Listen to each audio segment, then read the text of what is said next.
স্ত্রীকে কষ্ট দিলে দুনিয়াতেই 4টি শাস্তি আল্লাহ তাআলা তার আমলনামায় লিখে দেন। দুনিয়াতেই আল্লাহ তাআলা তার উপরে 4টি আযাব নাজিল করে দেন। এজন্য স্ত্রীর সাথে সবসময় ভালো ব্যবহার করার চেষ্টা করবেন। একজন স্ত্রী কিন্তু তার সব কিছু ছেড়ে দিয়ে তার স্বামীর ভালোবাসায় তার মা, তার বাবা, তার ভাই, তার বোন, তার আত্মীয় স্বজন, তার প্রিয় বিছানা, প্রিয় বাড়ি সব কিছু ছেড়ে দিয়ে একজন অপরিচিত মানুষের সাথে চলে আসে। এই জন্য ওই স্ত্রীকে কদর করতে অবশ্যই শিখতে হবে। কিন্তু অনেক পুরুষ আছে স্ত্রীকে কাজের বুয়া মনে করে। মনে রাখবেন, আপনার স্ত্রী কিন্তু কাজের বুয়া নয়। আপনার স্ত্রীর অধিকার আছে, আপনার স্ত্রীরও সম্মান রয়েছে। অনেক স্বামী আছে স্ত্রীকে রেসপেক্ট দিয়ে কথা বলে না। এই জন্য অবশ্যই এই বিষয়গুলো খেয়াল করা দরকার। আল্লাহ তাআলা নিজেই পবিত্র কোরআনুল কারীমের ভিতরে বলে দিয়েছেন, 4 নম্বর পারার 20 নম্বর পৃষ্ঠার 3 নম্বর লাইন, সূরা নিসায় 19 নম্বর আয়াতে আল্লাহ বলছেন, ওয়াআশিরুহুন্না বিল মারুফ, you treat your wives well. তোমরা তোমাদের স্ত্রীদের সাথে ভালো ব্যবহার করো, স্ত্রীদের সাথে কখনো খারাপ ব্যবহার করবেন না।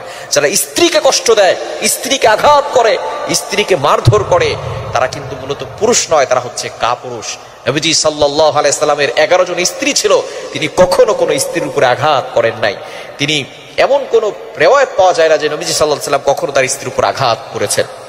সুতরাং স্ত্রীদের সাথে ভালো ব্যবহার করবেন। যারা স্ত্রীকে কষ্ট দেয় তাদের জীবনে 4টি বিপদ, 4টি আযাব চলে আসে। নাম্বার 1 নাম্বার হচ্ছে, যারা স্ত্রীকে কষ্ট দিবে তাদের দাম্পত্য জীবন কখনো সুখময় হবে না। তাদের জীবনে অশান্তি চলে আসবে, তাদের জীবনে শান্তি আসবে না, জীবনের শান্তি নষ্ট হয়ে যাবে। মনে রাখবেন, আপনি যদি আপনার লাইফে হ্যাপিনেস চান, আপনার লাইফে যদি খুশি চান, আপনার লাইফে যদি সুখময় করতে চান, তাহলে অবশ্যই স্ত্রীর সাথে ভালো ব্যবহার করবেন। স্ত্রীকে কষ্ট দিয়ে আপনি আপনার লাইফে, আপনার দাম্পত্য জীবনে কখনো সুখী থাকতে পারবেন না। 1 নাম্বার হচ্ছে আপনার সুখ আল্লাহ তাআলা নষ্ট করে দিবেন। নাম্বার 2, দ্বিতীয় নাম্বার হচ্ছে, স্ত্রীকে যারা কষ্ট দেয় ওই ঘরের ভিতর থেকে আল্লাহ তাআলা বরকত উঠিয়ে নেন। ওই ঘরে কোনো বারাকা থাকে না। অনেক সময় দেখবেন টাকা পয়সা ইনকাম করেন কিন্তু কোনো কাজ হচ্ছে না। কেন? ওই যে আপনি আপনার স্ত্রীকে কষ্ট দিয়েছেন। স্ত্রীকে কষ্ট দিলে ওই ঘরের ভিতরে কোনো বারাকা থাকে না, ওই ঘর থেকে আল্লাহ তাআলা বরকত উঠিয়ে নেন। এজন্য অবশ্যই আপনি লক্ষ টাকা ইনকাম করতে পারবেন, কিন্তু আপনার ঘরের ভিতরে বরকত আনতে পারবেন না। বরকত এটা আল্লাহর পক্ষ থেকে আসে। এজন্য স্ত্রীকে আঘাত করবেন না, স্ত্রীকে কষ্ট দিবেন না। নাম্বার 3 নাম্বার যে আযাব আপনার উপর চলে আসবে, যে বিপদ আপনার উপর চলে আসবে, সেটা হচ্ছে স্ত্রীকে কষ্ট দিয়ে আপনি ইবাদতে মনোযোগ আনতে পারবেন না। ইবাদতের স্বাদ আপনার থেকে নষ্ট হয়ে যাবে, ইবাদতের স্বাদ আপনার থেকে দূর হয়ে যাবে। নামাজে মনোযোগ বসবে না, ইবাদতে মনোযোগ বসবে না। কারণ আপনি মানুষের মনে কষ্ট দিয়ে সেজদায় গিয়ে কখনো আল্লাহকে পাবেন না। আপনি লিখে রাখেন, মানুষের মনে কষ্ট দিয়ে কখনো সেজদায় গিয়ে আল্লাহকে পাওয়া যায় না। অনেক স্বামী আছে স্ত্রীর মনে কষ্ট দেন, অনেকে অজান্তে স্ত্রীর মনে কষ্ট দেন, অনেকে স্মোকিং করে, আছে না নাই?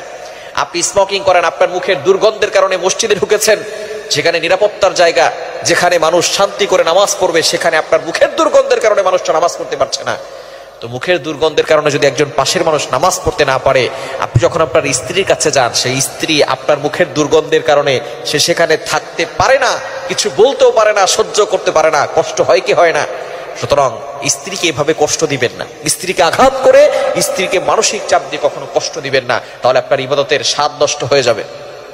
এবং 4 নাম্বার হচ্ছে আল্লাহ তাআলার অসন্তুষ্টি। আল্লাহ তাআলা আপনার প্রতি সন্তুষ্ট থাকবেন না, আল্লাহ তাআলা আপনার প্রতি অসন্তুষ্ট হয়ে যাবেন। এবং আল্লাহ তাআলা যদি কারো উপরে অসন্তুষ্ট হয়ে যান, তার উপরে গজব এমনিতেই চলে আসে। সুতরাং স্ত্রীকে কষ্ট দিলে এই 4টি বিপদ দুনিয়াতে আপনার উপরে চলে আসবে। এজন্য অবশ্যই আমরা স্ত্রীদের সাথে ভালো ব্যবহার